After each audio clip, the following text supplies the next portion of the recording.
I visited Moscow to engage inter-religious dialogue with our head Dharma master. In Russia, we could not use US dollar. So we had to change and exchange US dollar to Russian ruble.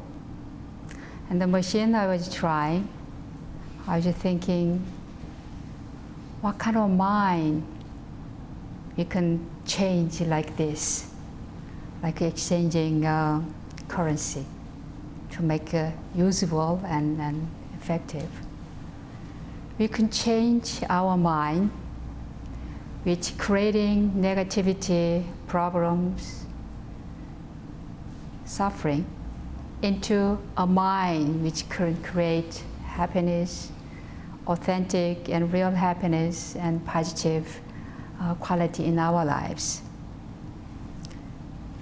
So if there is any place to exchange our mind which creates suffering into a mind which creates real happiness, I think everybody will join and try to go to that place to exchange it. So where is the place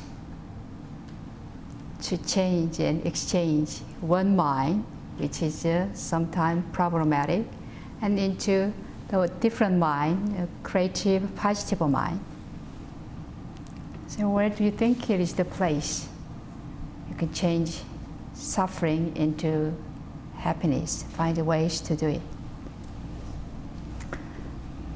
I think this temple try to provide that place to learn how to exchange our negative or suffering mind into positive and happy mind.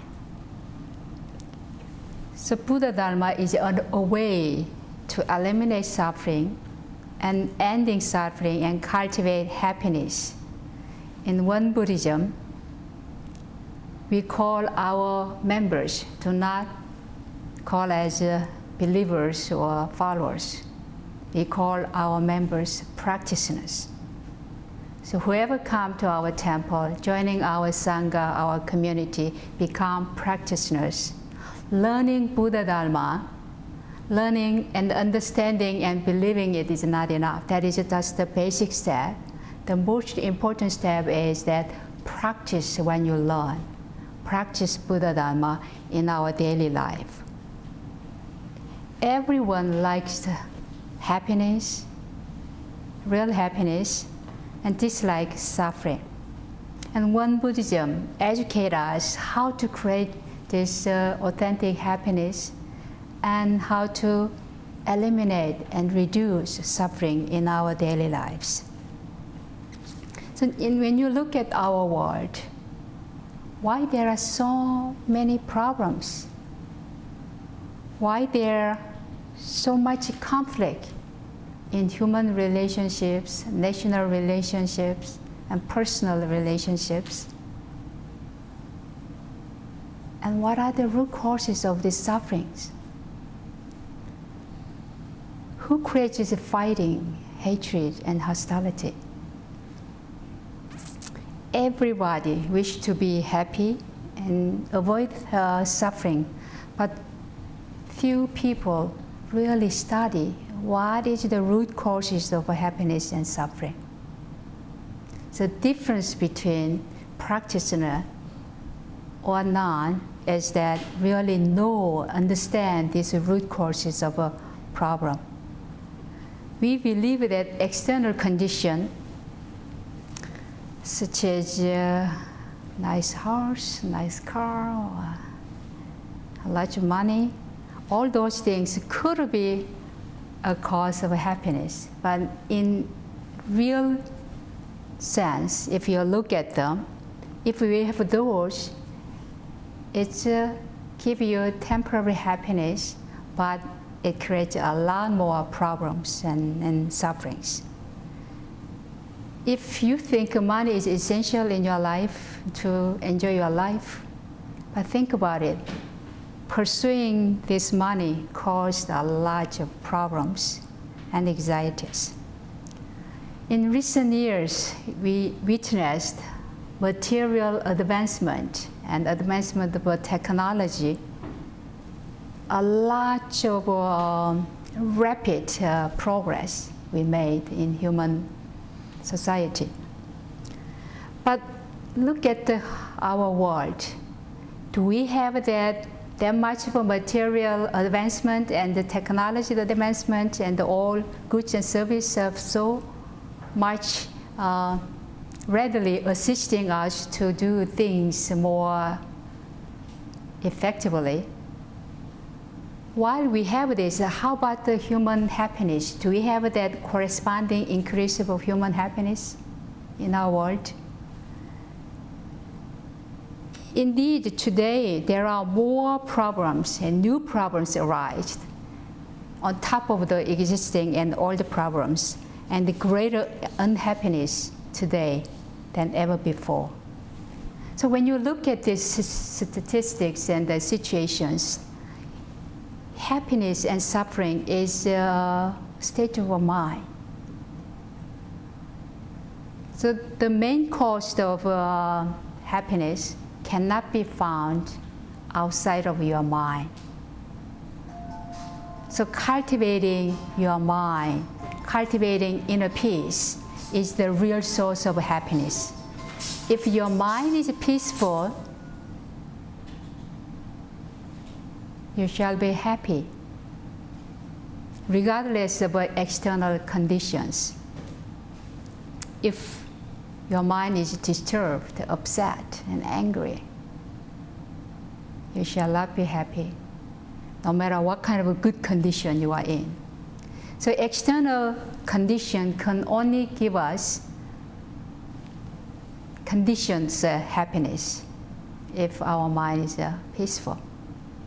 So state of our mind today, according to each individual, they are all different. Some people sitting here have inner peace and enjoy meditating, and some of you may not, still have that kind of a negative state of mind, constantly bringing difficult memories and difficult experience and images and so forth. So why is it so? The state of mind today is deeply related what you have done in the past.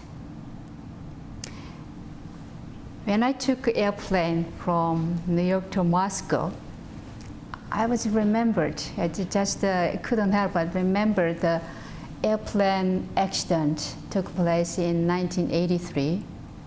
The Korean airline, civilian airline, departed JFK heading to Seoul, Korea. And some mistake took place in the navigation system. It entered a little bit of the Soviet Union territory, and Soviet Union inspectors shoot them down. So all passengers, everybody were on board, were killed. And when we had this accident, we didn't know why. And whenever we have an airplane accident, what we look for, very precious things, is a black box, because we want to understand what caused the accident. So this black box recorded all the conversation, all those activities within the airplane. This black box helps us with this recorded data to detect and identify causes of the accidents.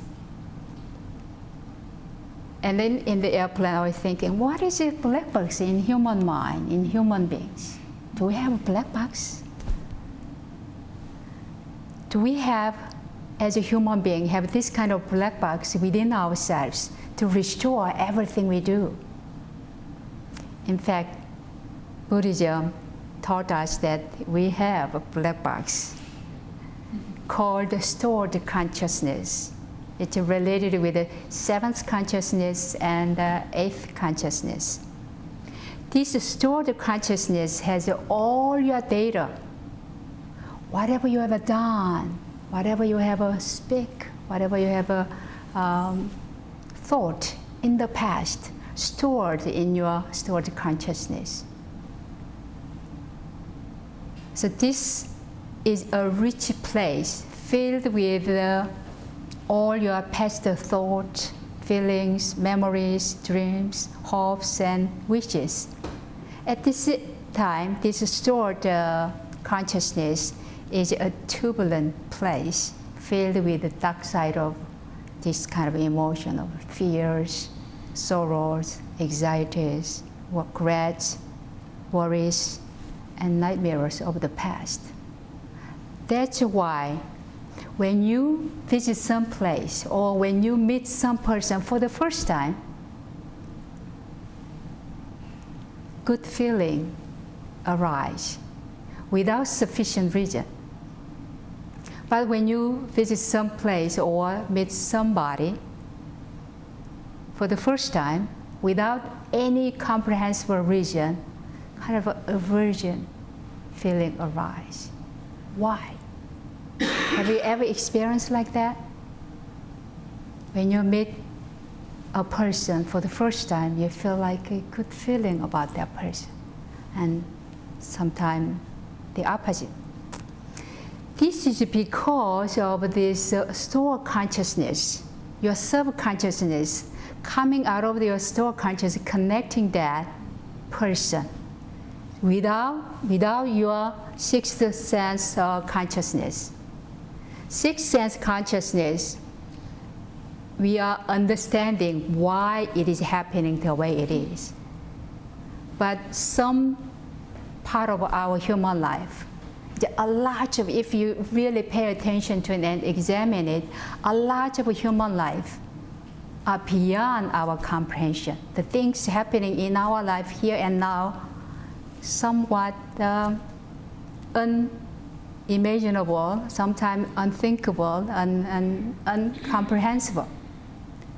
This is because all those previous thought, actions, and words are stored in our stored consciousness and coming out of that stored consciousness and connecting it into the encountering with the people or places and things you want to do.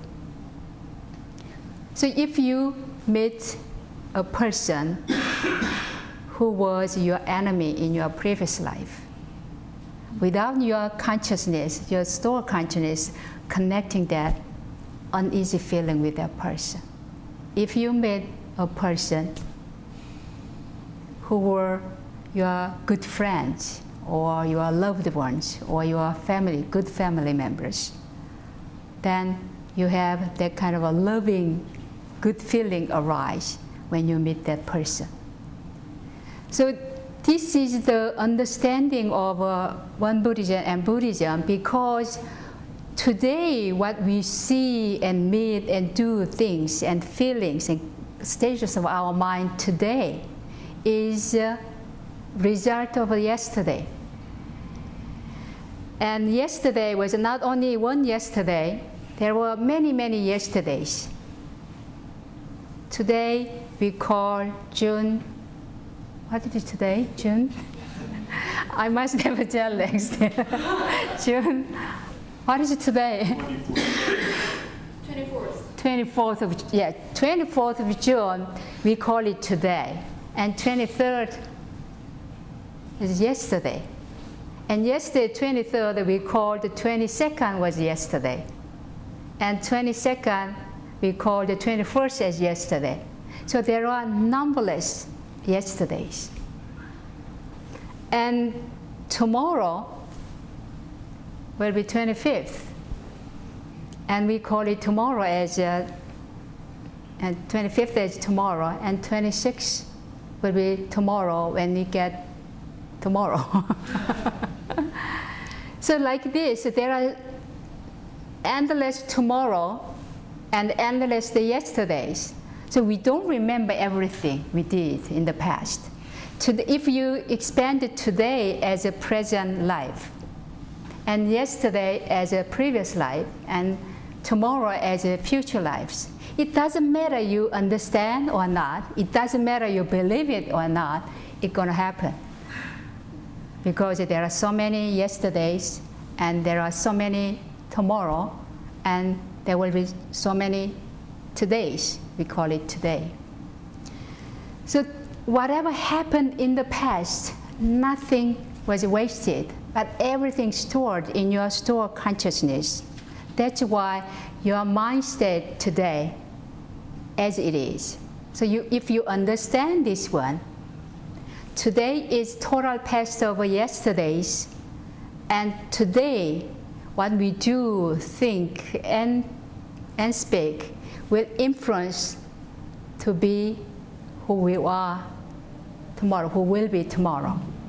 So this is something that when you recognize this, you don't be passive about it. When you know that yesterday, today, and tomorrow, we can molding and remolding and shaping and reshaping, directing and redirecting our attention, our awareness, and our way of living on earth. So you can change your mind from negative to positive.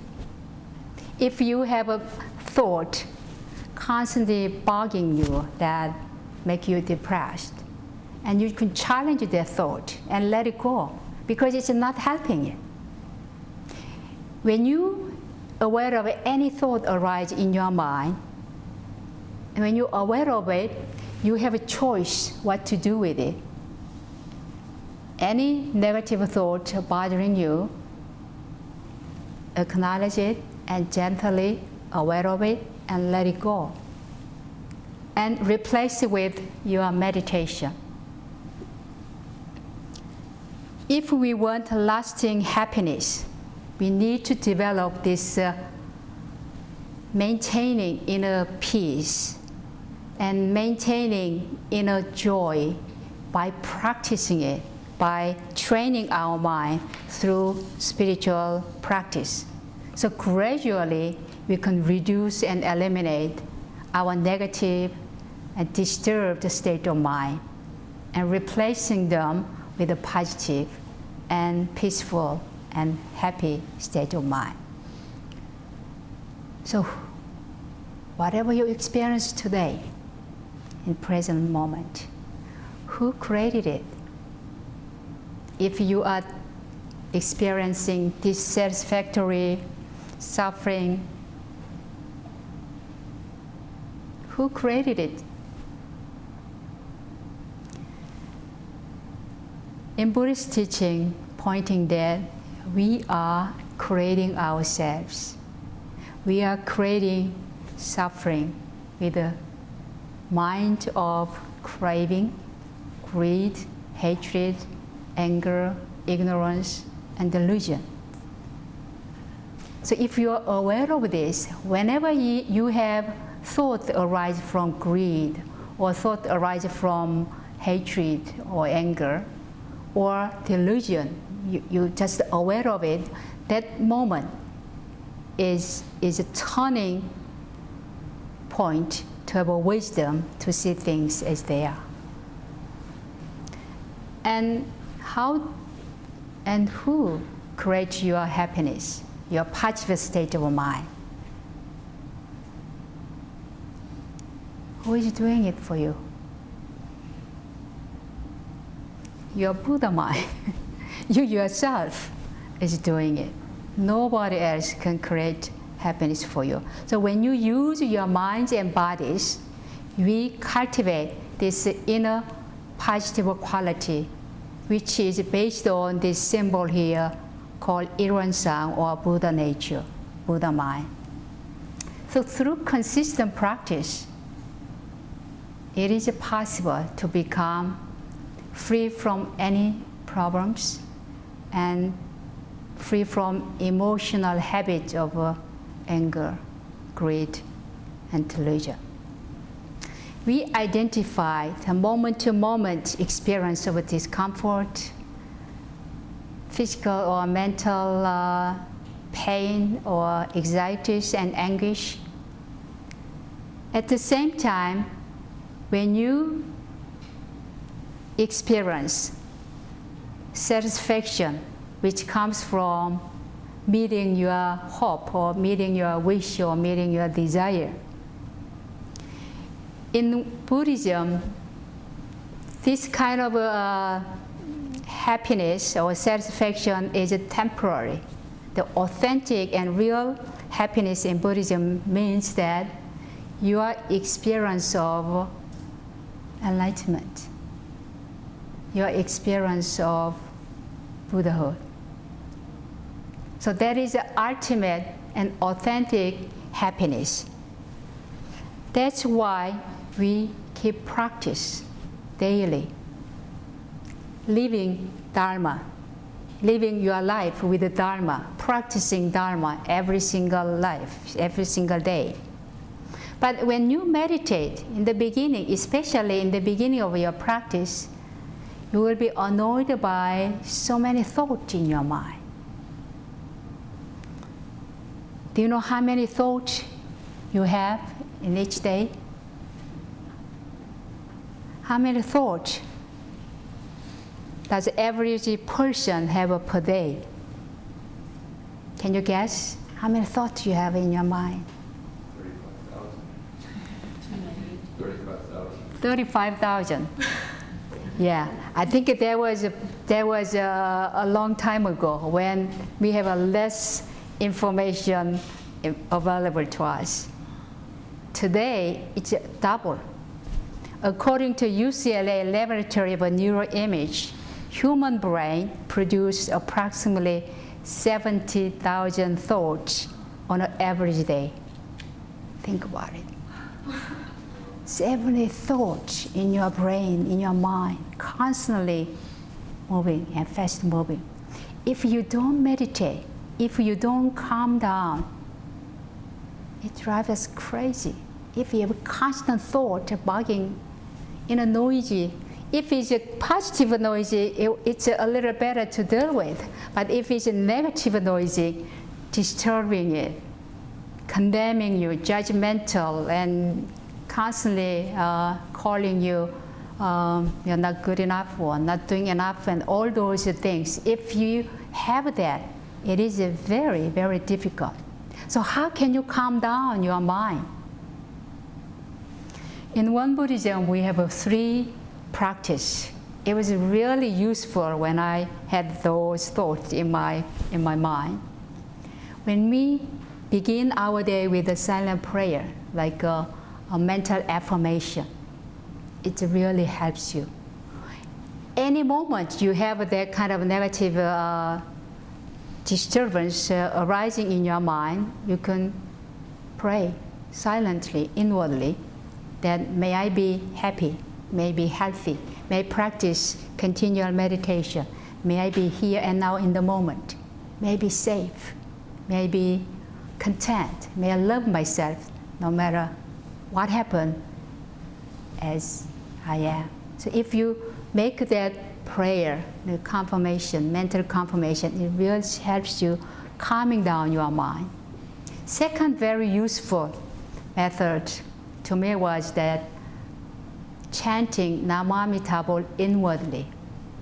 Namu means coming back. Amitabha means Buddha within, with the infinite life and infinite light. It's a symbol of Buddha nature. So when you call Namamitabha, it's a reminding of who you are, who you really are. So you can let it go of everything. You cannot have a both. When you have a discursive thought, you cannot really meditate well. When you have this chanting inwardly, 100%, all those thoughts disappears. So if you keep doing it, that is a way to calming down your mind and strengthening your Buddha nature, strengthening your positive quality of your mind. And third was the most fundamental to overcome any discursive thought in your mind was, to me, was Danjenju meditation. I suggest you read the Danjenju meditation in our website every day before you meditate if you are not well doing it yet. Knowing how to do it well is critical, and then practice it daily. In this Danjenju meditation, Sotaesan said that if you practice Danjenju meditation, not only restore your Buddha nature, but also restore your health, physical health. So when I wasn't feeling that strong and healthy, when I read that line, I said to myself, Sotaesan or Buddha wouldn't lie to me. So this is the truth. If you believe in it, at that moment, this was the really insightful light and courage and motivation for me to really step into Danjenju meditation. So if you keep doing this, then we can calming our mind. When we calm our mind, the inner peace is the first and the foremost important foundation for your real happiness. So who creates happiness and suffering? Who is creating it? You yourself doing it. Who is the author of your drama, author of your story? You yourself. So all Buddha's teaching, all Buddha Dharma is a way to help us to reduce and eliminate suffering and cultivate and restore authentic and real peace and happiness. When we are really calming down our mind, have inner peace, have a pure alertness, with serenity, with centeredness, with groundedness, then you feel really happy. This is the happiest things you can experience in your life. So making that kind of a commitment today and think this is a really urgency to change your negative habit into positive one. If you postpone, keep postponing it, you may never able to do it. But take it today as a real turning point. Have that kind of urgency to change our negative habit of our thinking or the way we communicate or behave into a positive way of thinking, communicating, and living our lives. So let us make real commitment and the feeling of urgency to do it, to practice all Buddha Dharma, especially Eightfold Path, especially right effort to exchange your suffering into happiness with a consistent practice. And remember your stored consciousness, your subconsciousness, that everything you do, say, and think restored there. Nothing is wasted. Then it is a very clear choice to make a positive thought, think, and behavior. So today, when we understand this black box within us, when we understand there is a way to change our suffering into happiness, it is a day to make that new beginning, restoring real and authentic happiness here and now, so we can practice that and restore it and experience that every day from now on.